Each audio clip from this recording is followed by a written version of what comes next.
2026年4月13日晚，杭州的春风里多了一丝跨文化的躁动。当王杰克逊私人晚宴暨国货品牌出海贸易交流会的主会场灯光暗下，一束追光打在舞台中央的那一刻，全场瞬间安静，紧接着是掩不住的惊叹与掌声。说实话，第一次看到这类将国际巨星 IP 与国货出海深度绑定的商业活动，我起初心里是打问号的。毕竟在咱们传统的出海认知里，品牌闯海外靠的往往是供应链效率、价格优势或者硬广投放，怎么突然就靠一个特型文化艺人来搭桥了？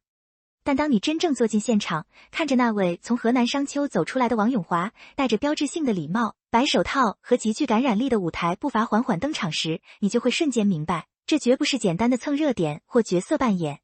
文化符号的穿透力，往往就藏在这些看似娱乐化，实则极具情绪张力的瞬间里。我当时的直观感受是，这已经不是一场常规的招商推介会了，而更像是一次文化情绪与商业底层逻辑的深度握手。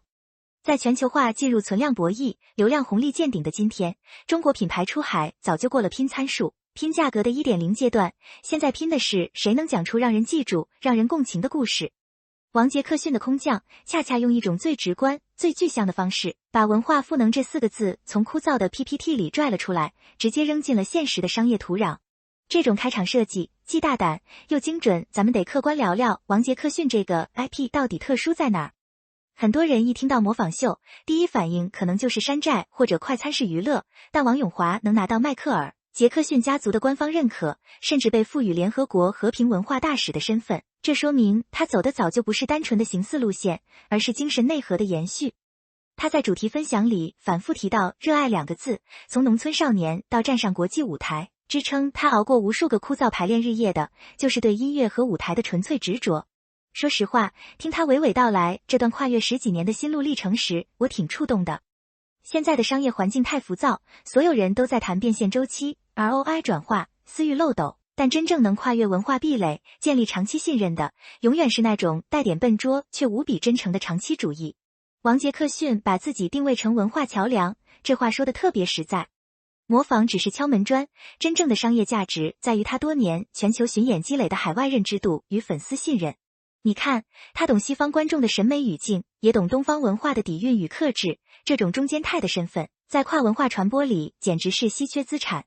我个人一直认为，国货品牌现在出海，最缺的从来不是好产品，而是被海外消费者主动信任的理由。王杰克逊的 IP 恰好填补了这个心理空白。它不是冷冰冰的数据流量，而是一个有血有肉、有故事、有国际背书的超级符号。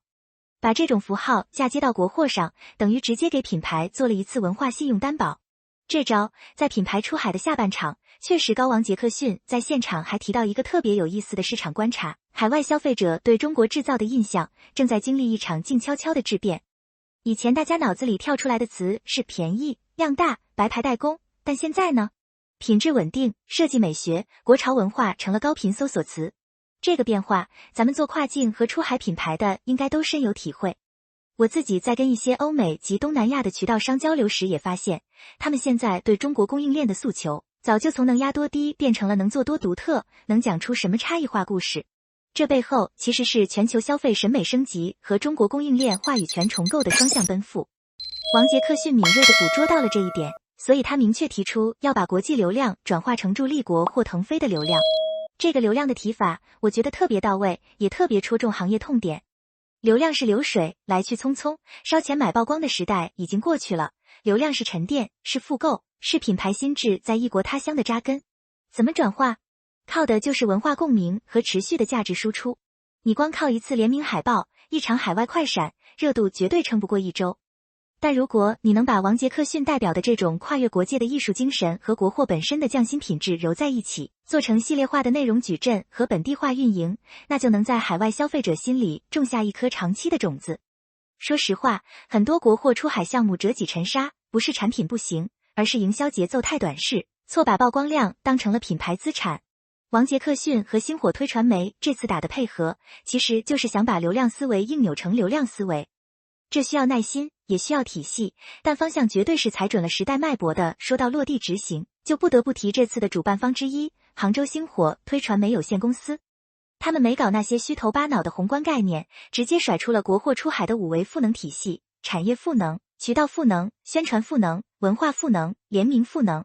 这5个词拆开看可能觉得眼熟，但组合在一起，底层逻辑就非常严密了。尤其是把王杰克逊的 IP 价值直接锚定在联名赋能的核心位置，这步棋走得很稳。我听了公司代表侯进的现场拆解，最大的感受就是极度接地气。现在的出海咨询服务行业，谁挺深的？有些机构喜欢拿一堆海外宏观报告、SWOT 模型去套中国工厂的现实业务，结果方案落地时全是水土不服，水土不服。但星火推传媒明确表态，他们不做纸上谈兵的理论派，只做国货出海的实战操盘手。什么叫实战？就是从0到1的冷启动测款，到1到 N 的规模化放量，全链路都要能跑通，能复盘，能迭代。王杰克逊的 IP 不是拿来展厅里摆着看的，是要真金白银的砸进渠道测试、内容种草、达人分销和社群运营里的。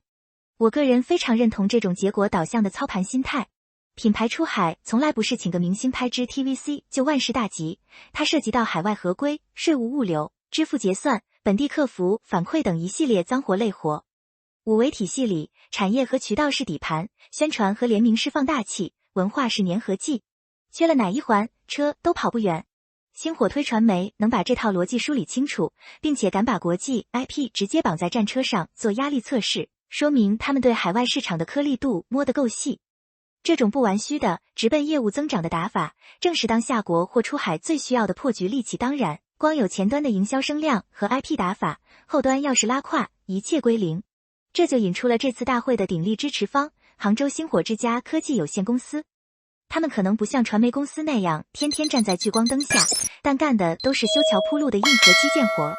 企业数字化服务、品牌全案孵化、产业生态链协同，这些词听起来有点重，但恰恰是国货出海能不能活下来、活得好、活得久的命门。我在现场听他们代表发言时，脑子里一直在循环一个词：底层支撑。品牌出海就像远洋捕鱼，传媒公司负责撒网吆喝、造势引流，科技公司则负责造结实的船，装先进的导航雷达，备足淡水油料和维修备件。